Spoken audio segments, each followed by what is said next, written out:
Welcome to this week's edition of the Weekly Travel Alert. I'm Steve Glenn. I'm Paul Glenn. And Paul Glenn is the fancy-pantsy CEO of Executive Travel. I'm just the chairman. And 38 years ago, Paul, we started in this business. It's been a fun business. Fun every day. Hey, today we've got a great segment going forward. How to not get screwed when renting a car in Europe. Ladies and gentlemen, we just came back from Europe. We had some friends over there. They come back and they tell me this story, Paul. I about fell out of the chair. They rented a car for $40 a day, $40.73 a day. Okay, they did it for 6 days, $244. Okay, that's what they had in their mind. But when they got over there, they get to the car rental counter, and they get this little lady standing in front of them and says, "Are you covered? What if you run into something? Your car gets stolen." All these issues that when you're traveling internationally, you just don't know. Yeah, there's a fear factor. So you check that box. Do you want the theft protection? Do you want the collision damage waiver? Do you want the smart cover insurance? Do you want the road tax? All this stuff. You checked all those boxes, okay? That car rental went from $40.73 a day to $156.54 a day.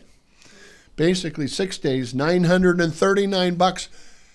The car rental companies in Europe screw you. That's okay? painful. That's a scared painful to lesson. Death. It took it 3x, almost 4x. Yeah, 4. That you had to pay to do that. So today, this is going to be a valuable lesson for all of us. Because I learned, and I'm sure you learned, you think it's going to be, $10 a day, $20 a day. But here it ended up adding all these things together. Let's go through those in depth, okay? Okay. So we started with $40.73 a day for the car rental. Theft protection, $18.70. Okay. So a day. $59 there. Okay. Then collision damage waiver, which is very common in the States, $18.70 a day. That's another $112 for the 6 days. Then this is one I hadn't seen before, smart cover insurance. It covers your deductibles even. Okay. So you have no risk. I mean, you can probably run it into a tree, walk away and it's all on them, yeah. Say sorry. That added $47.95. That's crazy. That one really hits you hard. That is crazy. The next thing is a tax. A road tax was $9.46 per day. Yeah, and then the prepaid fuel cost. Never do the prepaid fuel cost, ladies and gentlemen, because this one hits you up by adding $125. That's probably 2 to 3x what it would have cost to fill up on your own. Yeah, I mean, because the fuel tanks on those little cars over there aren't that large. So yeah, that's a big number. And when you add all those up, the total cost for a 6-day car rental in Italy, $939.26. Yeah.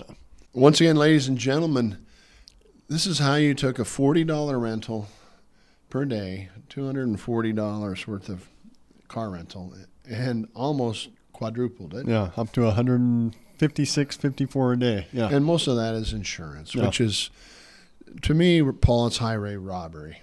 Well, it is, because a lot of people don't understand the ways that you can get around needing that. So you can be protected without having to pay for all these things. And I think that's what we're going to get into here next. Here we go. Okay. Here are the 3 steps to lower your car rental cost in Europe.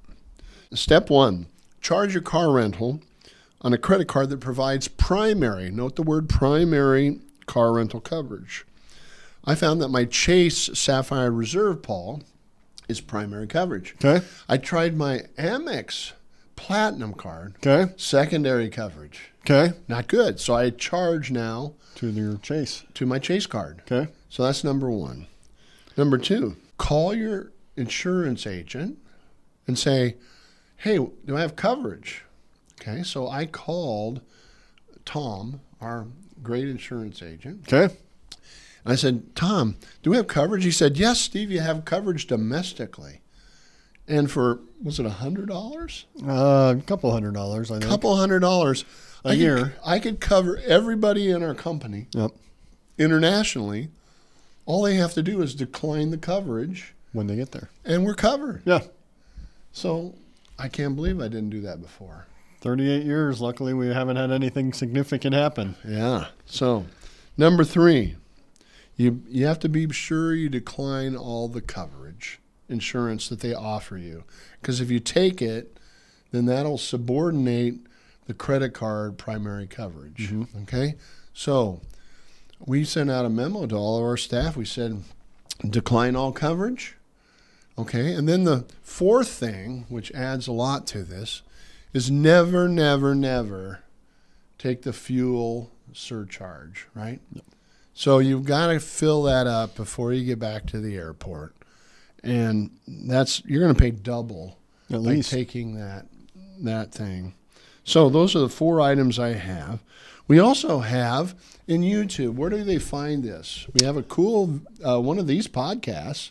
So all the podcasts are up on there, and under YouTube, under Executive TRVL, so spelled out Executive and then just TRVL after that. You can find our YouTube page and all the podcasts. We're over a year now. I was actually in there earlier today and scrolling through all those, and we've got over a year's worth of podcasts that are sitting in there. So some very valuable, some that are no longer relevant, obviously. Some are time sensitive. So, but some good information as you're getting ready for any future trips. Especially if you're going internationally. We've got one on car rentals in Europe.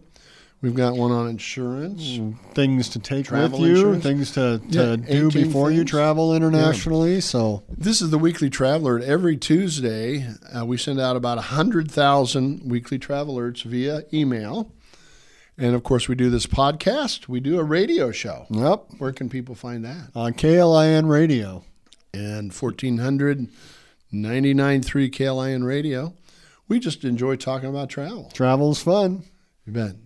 Once again, thank you for joining us on this week's edition. But before you go, we have a special PS. The PS is don't forget to get an international driver's license. Paul, would you share about that? Yeah, one of the things that certain countries in Europe require is that you have an international driver's license, and it's one of those things. It's I think they cost $29 or something, so it's nothing too crazy expensive. Takes 5 to 10 minutes to get. You just have to figure out the local agency that's got it available to you, and then you carry that with you. Now, I've never had to pull mine out. Even when you go to rent a car, they don't require that you show that, but should you ever have an incident, you get in a car accident, you get pulled over for speeding, something like that, that's where it gets you out of trouble if you can showcase that you've got that. So something you definitely want to make sure that you've got. You're looking into any countries that you're traveling to abroad that you will be renting a car. Make sure that you've got anything that would be necessary, like that international driver's license. And one of the things, I got to tell a quick story before we go. About 2 weeks ago, I got in the mail a $200 bill from Orvieto, Italy. Evidently, I drove down the wrong street or parked in the wrong place because they found out I was a rental car, and the rental car company sent me this bill for $200, and you paid it for me, didn't you? To keep me out of jail? I paid it, but hopefully you learned your lesson, because $200 parking tickets add up pretty quick. Yeah. So anyway, and watch those speed traps. Put your GPS on it. It'll warn you and say speed trap ahead, slow down, and you'll save yourself a lot of money. Thanks for joining us on this week's edition of the Weekly Traveler. Paul, tell us all the rest. Yeah, please like, subscribe, share, and add any comments or feedback below on topics that would be of interest for a future episode. Thank you for joining us. We'll see you next week.